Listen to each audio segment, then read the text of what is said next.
And welcome back to another Inside Star Citizen review. We're here with the fam today. Boom! This is going to be an interesting episode, man. I've been on a roller coaster ride this past 2 weeks with Star Citizen. It has been a roller coaster ride. And for anybody that thinks differently, I don't know what planet you're living on right now. First, we had the QA video from Inside Star Citizen that made me go legit bonk. Then we had the UI Inside Star Citizen video that made me say, wow. Whoa, this is amazing. I can't wait for the new the new UI that comes into the game. And then we had Pillar Talk and it made me go right back down again. And I just went ballistic. I blew up. I had a fit. I had an aneurysm.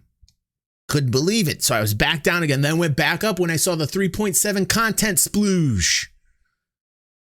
And I was like, what is going on here? I'm going up and down and up and down. And I'm on this crazy roller coaster ride we call Star Citizen.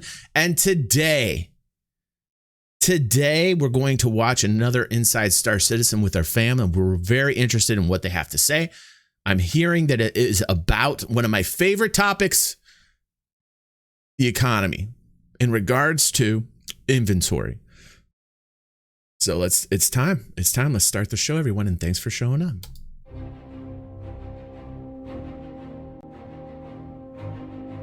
When Luke Skywalker asked Yoda, "What's in the cave?" his response was a simple, "Only what you take with you." As we approach the introduction. Oh my goodness, because it's called personal space. They're going to talk about inventory.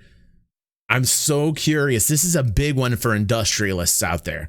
This is a big show for the economy industrialist gamer out there. Let's watch, guys. Of cave systems in the Star Citizen universe and the FPS mining and gameplay that goes with them, only what you take with you is at the heart of the new personal commodity inventory feature, our first step towards a larger world of player inventory systems.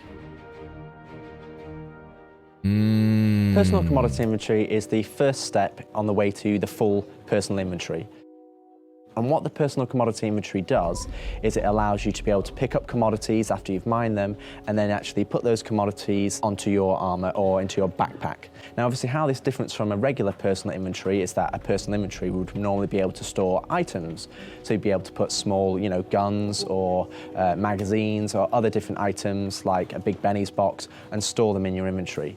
But the personal commodity inventory is just a specialized inventory that only stores commodities. Now, when we talk about commodities, you're talking... Okay, I want to hear what he's going to list as commodities. Jeff saying this should have been a thing 3 years ago. Jeff is really upset. You'll have to excuse Jeff. He's very upset. He's got a legitimate point here.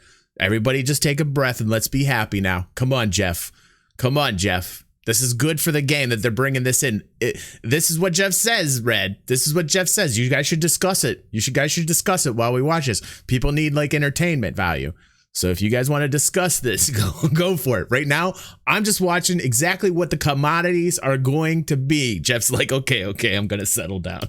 Talking about FPS minables, which obviously will be releasing in sync alongside the personal commodity inventory, or it'll be other pre-existing commodities that you can buy within Star Citizen right now. As a part of the functionality for the mining loop, what we want you to be able to do is be able to go down, mine some things or mine commodities, place them in your backpack, and then head back to your ship and actually empty your inventory into your cargo grid on your ship. So to allow you to do this, what we've been able to do is access your inventory via the Personal Inner Thought menu. So the Personal Inner Thought menu, you'll be able to go into interact mode, select the pip, the interaction pip that will display, or you'll be able to use the associated... By the way, I am really, really excited for this new UI. I am absolutely excited. I thank God, actually, that they've updated the UI. So I'm really excited. So he's going to explain to us how to do the inventory here. Let's watch. Hotkey. That will take you into your personal inventory. You'll be able to see all the items that you've collected, and you'll be able to do a few things from that menu. First, you'll be able to drop individual items. Okay, so we have capacity. If you go back there, we've got capacity. You can see that each area, there is a new area that he's interacting with that has capacities.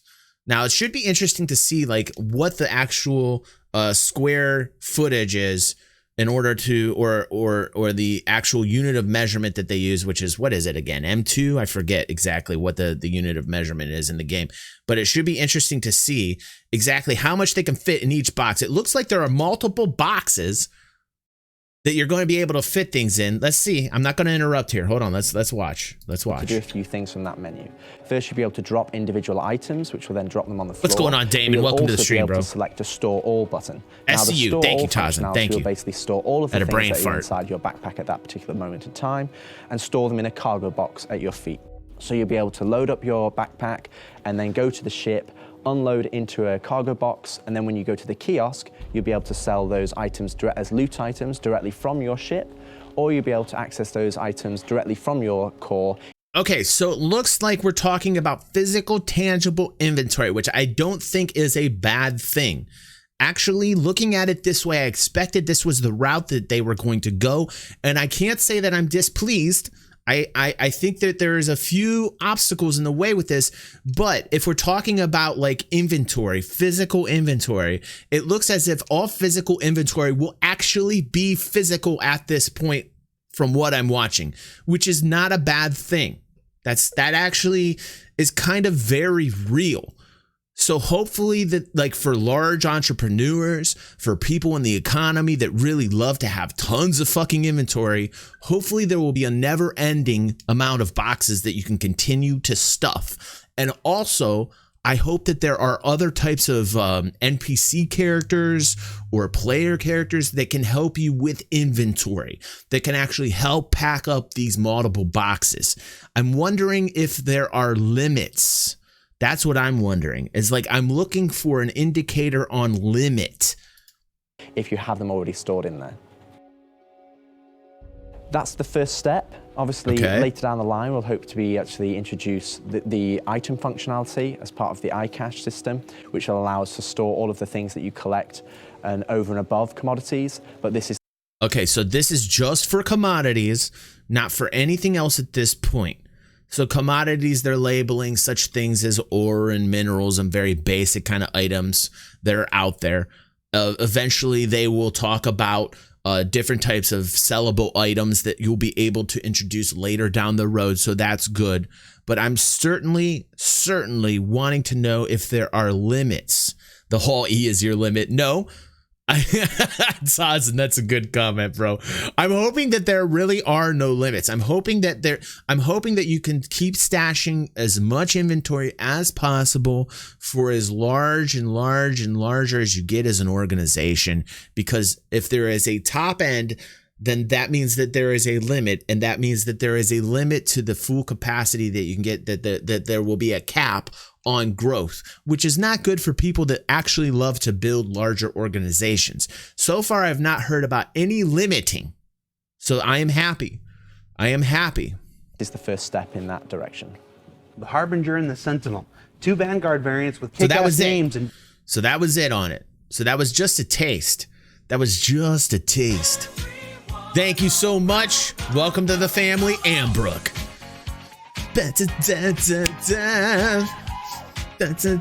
I can't see anything, 'cause my eyes are completely dilated from the doctor's office and the 22 hot optometrician was okay. So anyway, so interesting. Thank you. Welcome to the family, Ambrook. And thank you, Angle, for subscribing, and thank you, Arcane, for subscribing, and thank you, 77, for following the channel. We've had a few alerts today.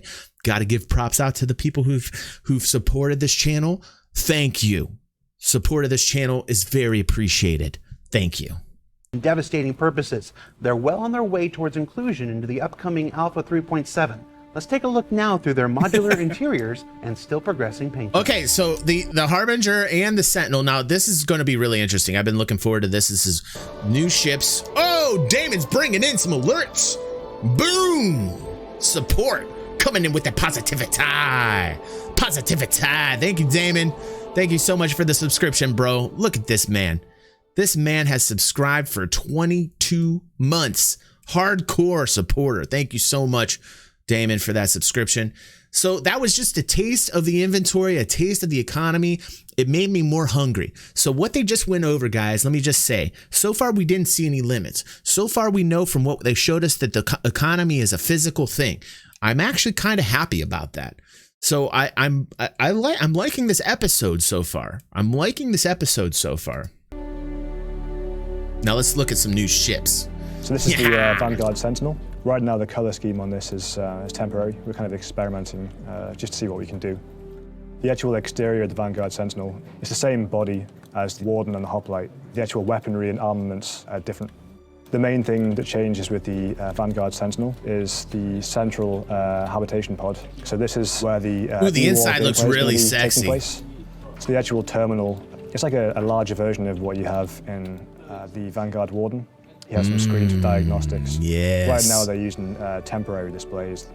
Just That's for some, pretty sexy. Movement and life within this habitation. That's pod. pretty sexy. But I imagine in the future they could be replaced with diagnostics and relevant information for what you're doing. This entire area is almost based around an aircraft carrier. One really cool feature about aircraft carriers is they have like big glass displays which are illuminated. You can Mosquito's like, this looks like old technology. I wanted to try and get one of those in there. I don't know, man. I like it. It looks sexy to me. Things you might have seen from other sci-fi shows as well. Some features in here are the same as the Warden. You've got like a bathroom and a galley and some beds still.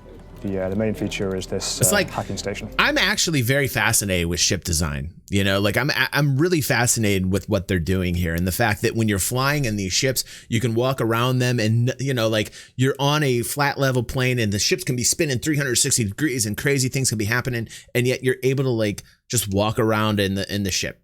You know, that's actually pretty fantastic that you can do that. So the difference between the Sentinel and the Harbinger, mainly visible on the interior. Here we have the new Harbinger torpedo room. One of the biggest appeals of Vanguard Harbinger is being able to watch the torpedoes launch. I think I've seen online some of the fans are quite eager to watch that. And the Sentinel and the Harbinger should prove quite fun. How real do you guys want it though? Like imagine, you know what I'm saying? The interesting thing is we actually had this talk on the channel, and I'm surprised it didn't get a lot of views, because the thing is I was comparing it to the hard flying episode that Tarada had done. And I was talking about physics, actually. So I got in a real in-depth discussion about physics on the channel, and there was literally no interest in it. And I was like, are you fucking kidding me, guys? Like, the fact that you guys are talking about it here, and that I did like hours and hours of research and work on the physics grid and everything, and there's literally no views on it, like, blows my freaking mind, man. Blows my mind. Vanguard. One thing that's still going to change about the Vanguard Harbinger is obviously where these torpedoes are going to get fired from. There'll be a hatch underneath the ship, so you can see the torpedo go from inside the ship to firing away. The mechanism will be completely viewable. Hopefully you'll get as much fun from playing these things as I have from making them. So we look forward to showing the finished off paint schemes in the future. I love it. The flight and operation of spaceships is at the very heart of the Star Citizen experience, with work continuing on all aspects of performance and application, including a new feature coming online soon called Proximity Assist, which aims to make the maneuvering around and inside of larger objects just a little bit easier. Huh? Interesting. So in 3.6 we introduced hover mode. So I'm going to jump into the game and show you what we... I don't know. A lot of people back and forth with hover mode. Like a lot of people back and forth with hover mode right now. I know this gentleman here who we're looking at is very responsible. The #1 lead when it comes to flight and the way that flight should feel. I feel like it's come a little bit farther. I really do. But it still needs a lot of work. Still needs a lot of work. So let's see what this proximity assist is. First of all, back to easy mode, says Red. Right. The helicopter aspects of hover mode have been removed. Red. We decided that this was not really, it wasn't very intuitive. And it wasn't really achieving what we want. You know, as imperfect as it is right now, because there's definitely imperfections in the flight system, I like that this David Coulson continues to work on it. Like, this is actually cool. Like, they've got this one guy who's fixated on making sure that the flight experience is good. And the fact that this guy is still sitting here doing this a year later, and it's the same guy, makes me feel good about that. You know, what if... Could you imagine if they lose this guy? This is what we were talking about in some of the past videos on the channel, was like this turnaround, you know, and seeing Josh Herman leave recently was kind of a blow to me. He was the lead character art director, and seeing Josh leave, that kind of hurt. I reported that a day ago, actually. And that really hurt, because like you got these really good talented devs and artists in there right now. Some coders in there that deserve huge props, and to see things like where they leave, it really makes me feel like shit. because I want to make sure that since this is the guy that started the flight mechanics, the new flight mechanics, that he sticks around. I want him to stick around, because I think that personally, having him sitting there working on this and doing the work that he's been doing is very important. Like if they were to change this guy out, I would feel like, oh shit. I would feel like, oh shit, because then you got a new guy comes in, things might get changed around. I don't like that. I don't like that. So I want to make sure that David Coulson continues to sit in the driver's seat when it comes to the flight mechanics. And I give a lot of props to him because he's trying. He's listening to the community and he's actually trying. So props to David Coulson. So we've gone back to the drawing board, and what we wanted actually was softer, more believable, realistic flying. The flight mechanics aren't necessarily... Listen, the flight mechanics are not where they need to be, Mosquito. Nobody's arguing that at all. But I don't think that they're going to get any better if they change the employee that's been working on it for a year. So, like, here's the thing. I think he's capable. I absolutely think he's capable of making a good flight experience for everybody. And so if I fly low to the ground and I sort of maneuver like this, you can almost immediately see how much slower the ship is. Yeah, I like that. I like what I just saw there. Accelerate up and fly away, then you sort of get the normal handling that we always had with the Gladiator. Another thing I like about the flight mechanics, well, at least with the graphics, is when you're in the atmosphere, watching the foils go back and seeing the air being ripped apart. I love that. I absolutely love that graphic that they put on the edge of the wings when it's just going through like atmospheres. And I'm thinking to myself, wow, they did a really good job, at least on the visuals on that end. Yes. And so this feature is called Proximity Assist. It's pretty much completed now. And the goal behind it is to dynamically manage the ship's accelerations to keep the ship slow and a little bit more sort of believable motion when you're flying in atmosphere and low to the ground. So the goal with this is obviously to try and make the handling of the ship feel a little bit more believable and softer and not as like this jerky kind of mess all over the place. This fits a lot better with the lore of the game. Proximity Assist is this assistive feature in the flight control system. You can turn it off and on. And one thing we're going to try is reducing the efficiency of the thrusters in atmosphere so that you get weaker thrusters in atmosphere. We can get a little bit closer to like real aircraft flying. And that in combination with this Proximity Assist feature should really solve the problem that hover mode didn't adequately solve. So what did we learn about this week? We learned that personal commodity inventory is the foundational tech that'll make FPS mining and later... So what did we learn this week? Yeah, I know you guys are upset, from what you're seeing. But I honestly think that they're going to be able to do it. When it comes to like the flight mechanics, I've seen small flight improvements here and there, and I really think that they're going to be able to do it. That's my own personal kind of opinion on that. But I'm actually pretty positive that they're going to fix it. They're listening. The cool thing is that they're actually listening to the feedback, and they're trying to adjust flight based upon feedback from pilots. The thing that was interesting in our Discord the last night is Anak and I were talking. And he brought up some really good points. And he was talking about how it was really important to... Oh, Jesus, Boba, Boba, welcome to the stream, bro. Good to see you, man. And thanks for that subscription. I miss my friend Boba. Thanks for coming in with that positivity. So what I get back to my point, what I was talking about is that the talk that I was having with Anak was really interesting because he was talking about where we've come from. And sometimes because Anok's a dev and he's in our Discord. And so he sees kind of the other end of the spectrum. He sees like what people are talking about. And, he's working on his own game, not Star Citizen, by the way, but he's working on his own game. So it's really interesting perspective to talk to a dev and to listen to the issues that he goes through on the daily when he's working and on the grind.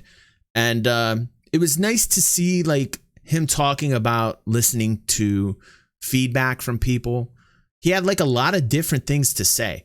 I should probably go in and talk about that. I might do a video about that, about the perspective of making a game from the dev's point of view. And it's a really interesting thing that a lot of us don't think about, because we're on this side, we're the fans, we're the backers. I think it's really important to kind of do a piece on like what it would be like to be a dev working on a project. And I imagine that a lot of the people that work for Cloud Imperium that, you know, are hearing all these different types of pieces of feedback can kind of get frustrated at times. And so like to stay focused, but to stay open enough to listen to the community, I think any type of dev that has the ability to be under fire and then, you know, continue working on the project and then listen to people, because, you know, I would imagine as a dev, you would get desensitized. You know, like after a while, you kind of get desensitized. Hell, especially those working for Cloud Imperium. You know, I feel like after a while that the devs would just go, oh shit, I just got to block it all out, which is bad. You know, like that's actually very bad for the game. Like if a dev says, oh shit, I can't handle this, and I just kind of want to block everything out, that's kind of bad. You want the devs to be open to listen. So talking with Anok last night in the Discord was really encouraging to hear, you know, what he feels when he's producing a game, when he's developing a game, hearing that he still stays open and that he's still listening, even under heat, even under fire. I think that's very admirable. I really do. I really do. Inventory possible. But the promise of the Vanguard line of ships is another step closer to its fuller realization. I like this one. And now when it comes to landing our spacecraft, some of us can use all the help we can get. Talking about me. To our subscribers, our thanks for making this show and others like it possible. And to everyone in the Star Citizen community, be sure to tune in to tomorrow's All About Development edition of Star Citizen Live. We'll be answering your questions about the maybe I'll development get of the online for that tomorrow, guys. Until next time. Oh man, I would really like to see that tomorrow, actually. I was just talking about that. That's kind of crazy, man. Jared's reading my mind or some crazy Jedi shit's going on right there. That's pretty strange. I'll tell you what, I got to go tomorrow to Kent. I got to go. My daughter goes to Kent State, and I got to go there with my son. But if they bring this episode out before 3 o'clock, I'll be here. I'll be here and we'll talk about it tomorrow live. It sounds interesting. It sounds interesting to me. And if I can't make it, apologies, guys, because I really would want to make that. And I want to talk about that with you guys. I think that's pretty cool that they're going to focus on that. But yeah, tomorrow, my real life has been blowing up lately. Anyway, I'll talk about that after this video is over, and we'll talk on stream afterwards. Thanks everybody for watching this episode of Inside Star Citizen Review. The fam has been absolutely great. Let's give it up for the family. I'm clapping for them. I love it. I love to hear all the different sides. I love to hear it. Thank you so much. There is our beautiful fam right here. They've said a lot. And you know what? I wouldn't be able to be here if it wasn't for you guys. I just love, you know, could you imagine if I just did this with nobody here? I'd be completely lonely. I'd feel terrible. And these guys, these guys make it really, really fun for me. Chilling out here, hearing all these different opinions here that you guys get to watch. I'm so glad the show continues to grow. You guys are so awesome. Thanks for supporting the games. Thanks for supporting the channel. Keep it real, guys, always. And remember, take all sides in when it comes to Star Citizen. And then you form your own opinion and put your voice out there. It's important. Get your voice out there. Do it constructively. Do it positively. And you guys are going to see results. Thanks, everybody. God damn it, Mosquito. God damn it. How dare you end it like that? I love you guys. It's not a scam. All right. I'll see you guys later. Thanks, everybody, for showing up here today. And I will see you on the next